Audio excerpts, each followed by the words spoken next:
And we're live. Good morning, everyone, and welcome to this live assembly. It's great to be with you. My name's Andy, and I'm here from Higher Horizons. And this morning, we've got a session for you on managing lockdown, stress, and study.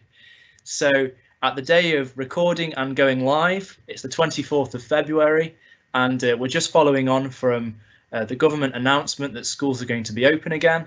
But we thought we'd keep this session in for you because we know that some of us might have to go back home into isolation. Hopefully not, but it's a possibility. And we want to make sure you guys know that you're not alone in coping with lockdown, stress and study. So in this session, we've got a fantastic student ambassador for you, a current student, a master's degree student called Juliette. She's amazing, and she's going to talk to you a bit about her time studying and getting through lockdown. And then, depending how things go, you might listen to me for a little bit, and then we'll have some questions and answers. You might also notice we've got Kieran with us today if you hear a third voice in the background.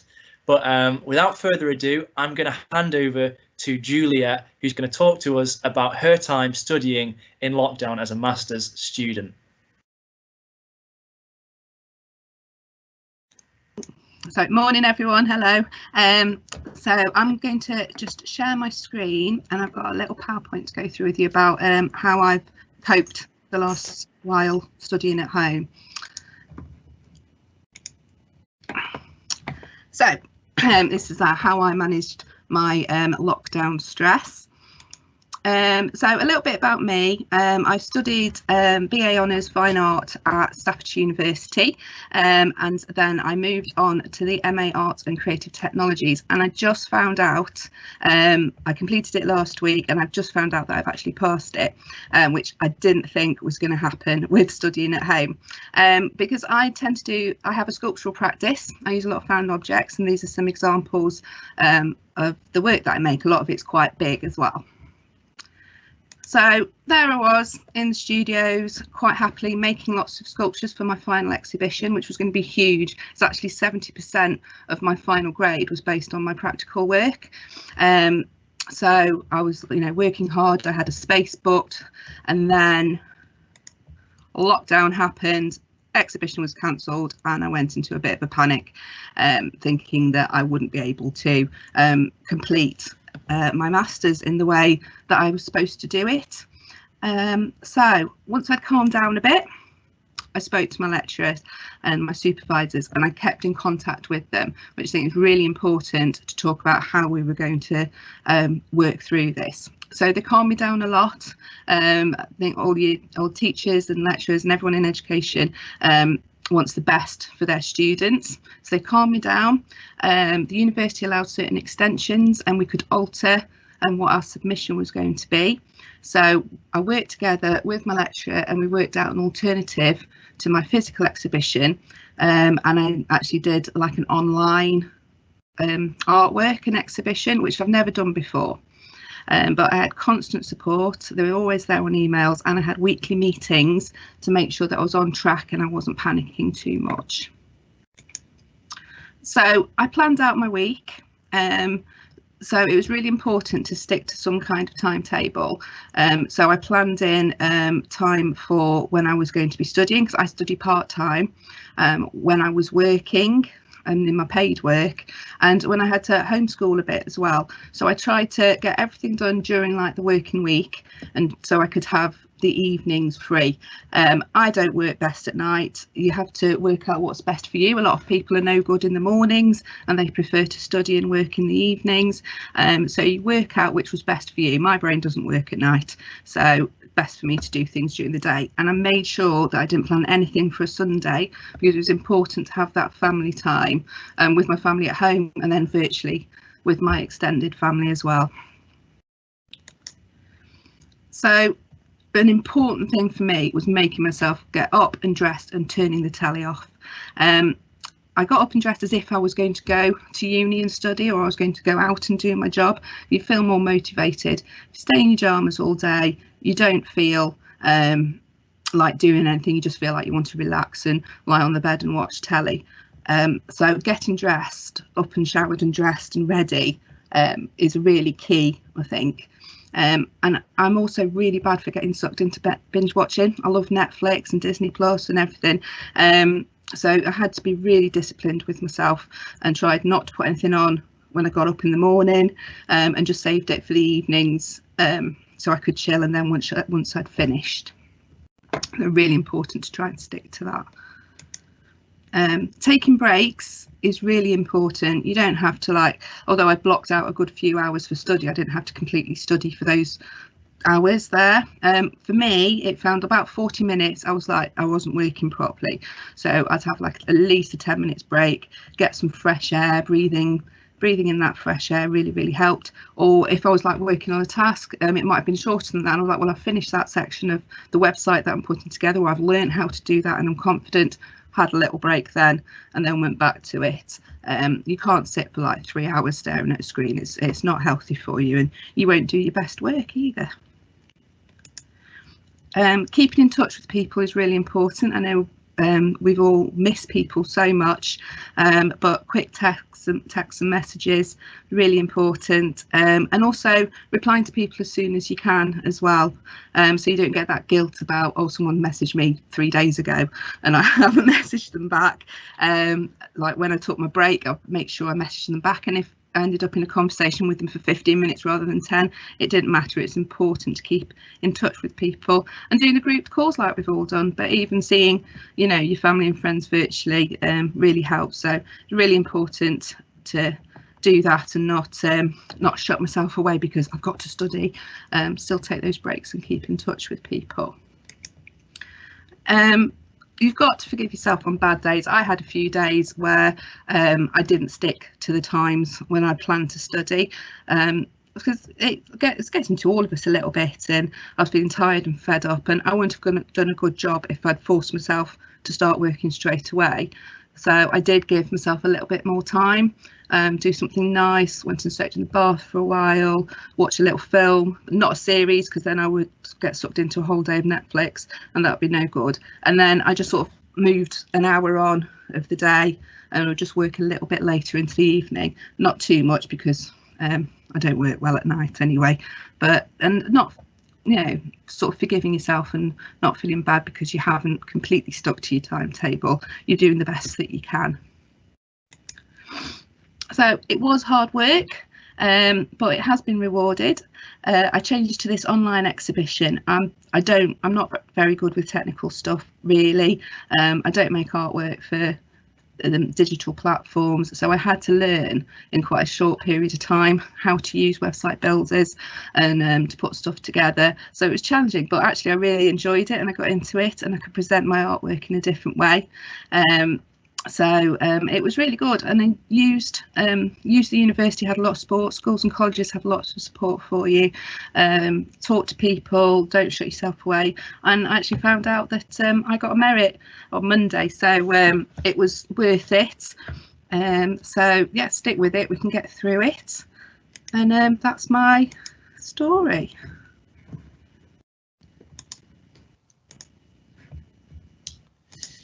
Fantastic, thank you, Juliette.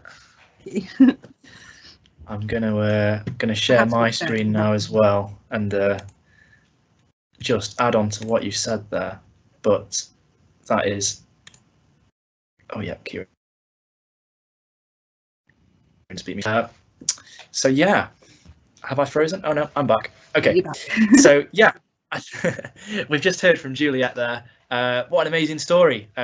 Imagine that you've had everything you've been working up towards suddenly put on pause, cancel, back to pause, oh no, and then we're back into virtual. It's an amazing story. And I think, guys, if you're in isolation when you're watching this, or if you're concerned that you have to sort of teach yourself if you're in school, it's important to know those kind of I am going to just go over a couple of the tips that I would add onto that. So I'm just going to click here, and Juliette's touched on what self-care is, guys, forgiving yourself and rewarding yourself in the work that you do. And Juliette's already touched on some fantastic examples of giving yourself a break. So some of the examples here are enjoying yourself a nice bite to eat, forgiving yourself for the work that you don't do, reading a book, taking a bath, that kind of thing. So you're being intentional about looking after yourself. And this is the bit that I really want to focus on, guys, particularly at this stage. If we're looking at sort of coming out of lockdown, but you might have had to take some time away from your friends for the fourth and hopefully final time after this. I'd just put your attention to the support available professionally. Mind.org.uk have produced some fantastic resources on managing studying during lockdown and isolation and thinking about your mental health. And just a couple of tips that I want to draw your attention to is be careful with the news and the media, guys. Be careful with how much you take in. Be careful. It's good to be informed, but it's also an easy place to start worrying a lot and take up a lot of bad news. And it's good to be informed, but we don't need tons and tons of bad news. So just be careful and intentional about how much news and media you consume. And another point of advice from the Mind website is keeping a track of what sort of sets you off in those bad moods. So this is advice for those of us who might have anxieties about what's going on in the world at the moment. Just keep note of what triggers those feelings, and then you'll be able to either avoid or address those ahead of time rather than reacting to them. Juliette's talked a lot about scheduling your week, guys, and totally agree with you there, Juliette. Managing your studies as a schedule is the first step to teaching yourself and to keep yourself on track.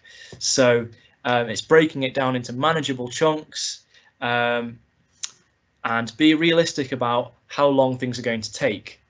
And you know, like Juliette was saying, it's not a case of overcomplicating your schedule. If you need to take breaks, have a break, so that you can get back on the working life and make sure that you're on track.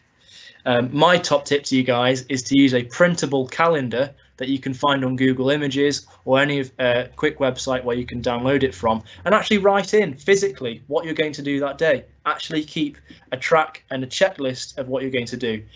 To-do lists are an amazing tip for keeping yourself focused. We've spoken about routine, but space, guys. Having a dedicated study environment is what separates your social life from your working life. And if those two mix together, it can be very hard to separate them.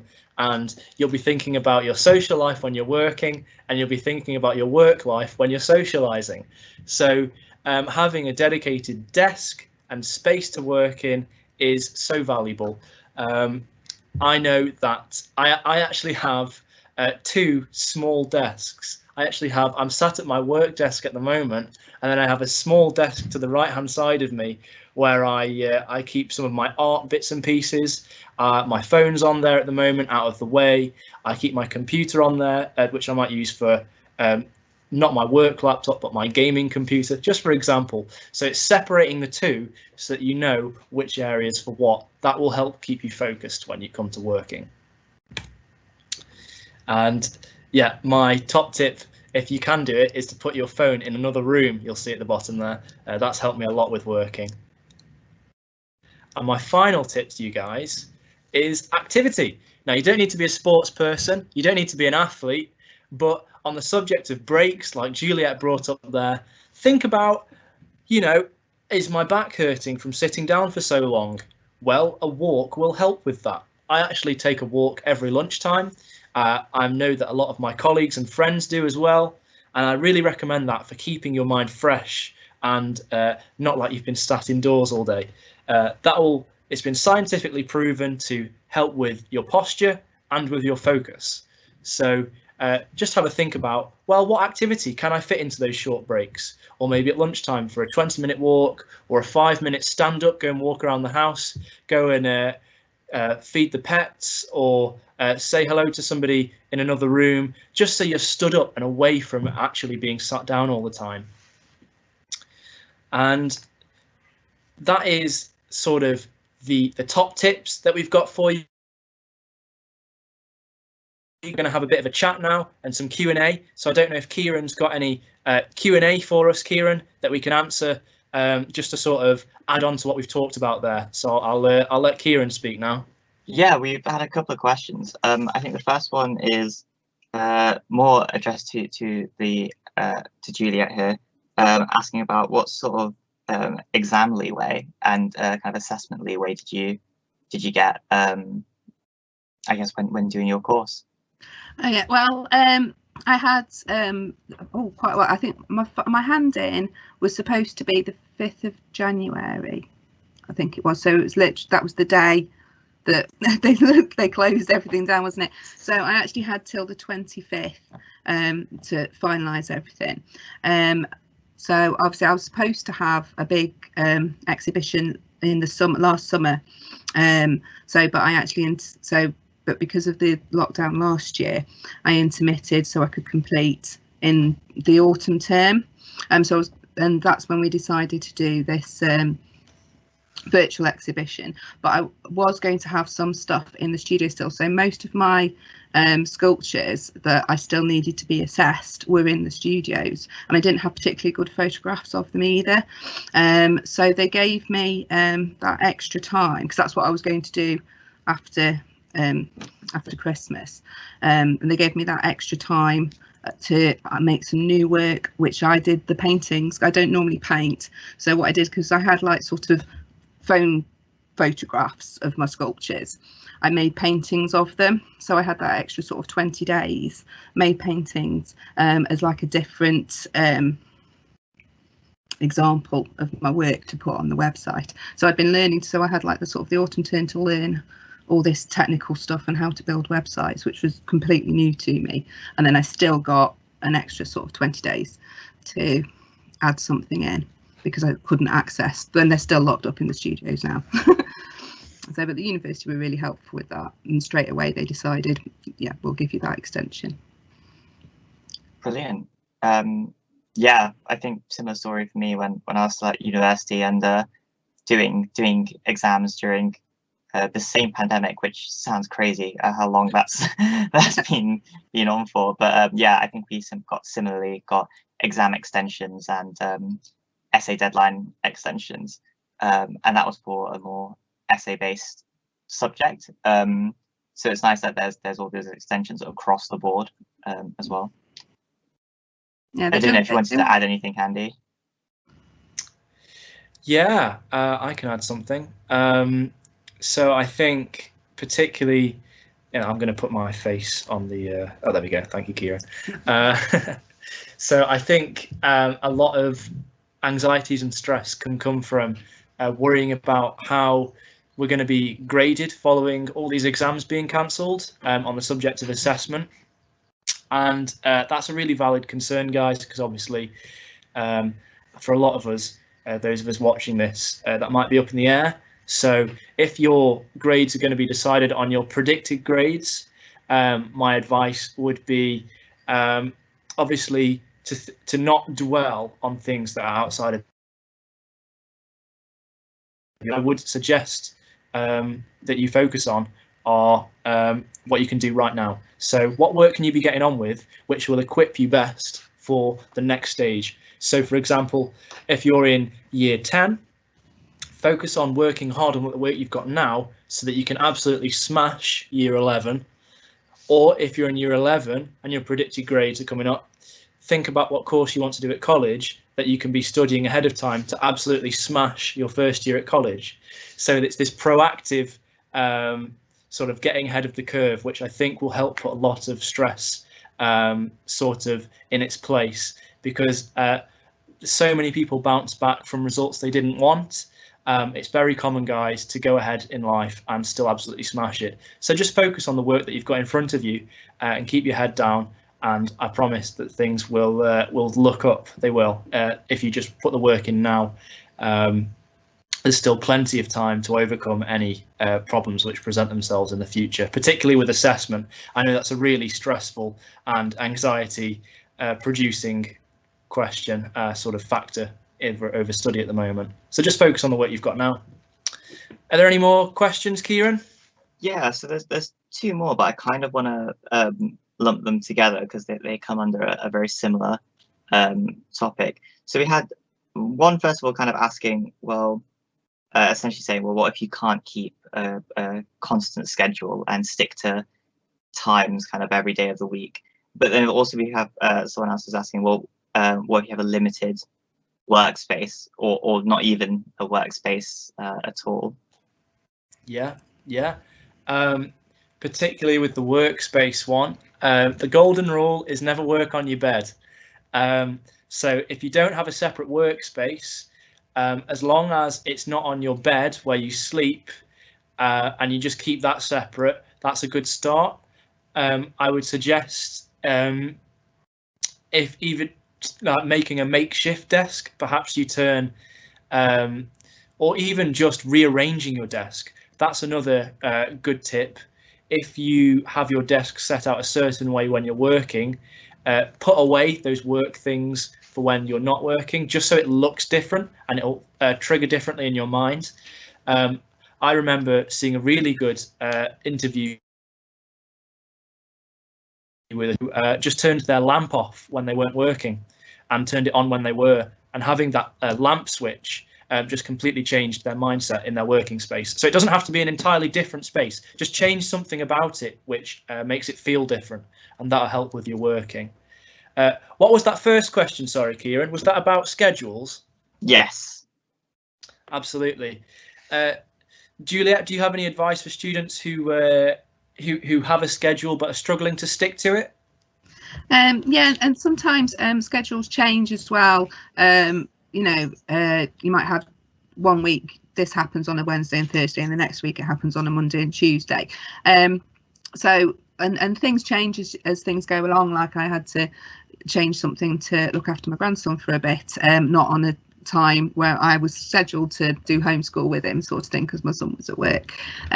So it's okay to sort of not necessarily do those things at that time, because things change all the time, as long as you can set around that many hours in the week. So say you want to do like 15 hours of study over the week, as long as you cover that at some point during the week, it doesn't matter if it's not always on like a Tuesday afternoon and it's not always on this. It's okay to be flexible, as long as you're getting covered what you need to cover, I think.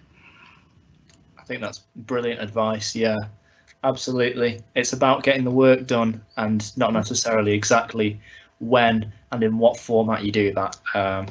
You're not going to be graded on how many hours of work that you did. It's the quality that you did. So definitely the time that you can dedicate to good quality work is more important than getting them done at an absolute set time. But yeah, scheduling where you can will help with that as well, especially because then you know what you can switch around in a week. If you've got something planned for a Monday, for example, if you have to isolate for 2 weeks, if you've got something planned for Monday, which you know could be switched to the Friday, for example, that will allow you to think a little bit more fluidly about what time you've got, and it'll help you not stress because you know that you've got a plan in place. So it's all about planning and reacting to what you've got available. Yeah, I mean, exactly the same, Andy. I like to have time a bit more fluidly. I like to kind of do things by tasks rather than allocate set time. So I know that on such and such day, I want to get like 1, 2, and 3 done, and that's kind of it. And like I'll be a bit fluid with the timings of how I do that throughout the day. But as long as the tasks are done, I think that's just how I worked at university for sure. Absolutely, this is a good skill to build up during your time at school and prepare you for college and university, guys, depending on where you are at in your education life cycle, as it were. But unless we've got any more questions coming in, Kieran, I'm happy to sign off the event. Yeah, just one more, and I wanted to leave this one for last, and I want to kind of slightly reword it as well. But you talked about the kind of mind kind of website having resources and things like that. Absolutely. But are there any other kind of external resources to recommend, or even Absolutely. ways of accessing internal support for students? So what I would recommend, this is a fantastic piece of advice to finish on. So I showed you just a couple of the pieces of advice on the Mind website, guys. If you just Google mind.org.uk and then space COVID-19 student or COVID-19 studying, there's a huge guide on there with really, really good advice for everything that you can imagine. And it's really specific as well. They won't just tell you, oh, stop worrying. It'll be, okay, are you feeling this way? Okay, now let's look into that and think what's exactly making you feel that way. So there's really good advice on the Mind website, but also the NHS website has a guide there as well that you can find. Samaritan's Charity, there's a range of charities you can look out for who will be willing to support you during this time. That's just an example of the online support. And then internally, your teachers are always there for you guys. They are going through this pandemic along with you, so don't be afraid to reach out to them and explain your circumstances. And absolutely, like Juliette was saying, don't be afraid to reach out to people who you live with, brothers, sisters, mums, dads, parents, guardians, anyone who's open to just listening to you. You'll be surprised how much better you feel after someone's just listened to you. It can be really good to sort of share that information and get that load off your shoulders. But nobody in the pandemic is looking to keep you down. Everyone wants you to bounce back. And if you reach out for the support that's there, I promise that I'll help with that. I don't know if Juliette has any sort of final bits to add to what I've just said, or any final remarks as we come to the final bit of the event. Yeah, just keep going. We're all struggling. Like Anne's just said, you know, your teachers are going through it as well. You know, they're struggling balancing their work life and their home life. A lot of them have got children as well, so they really understand. Everyone wants to help each other, really.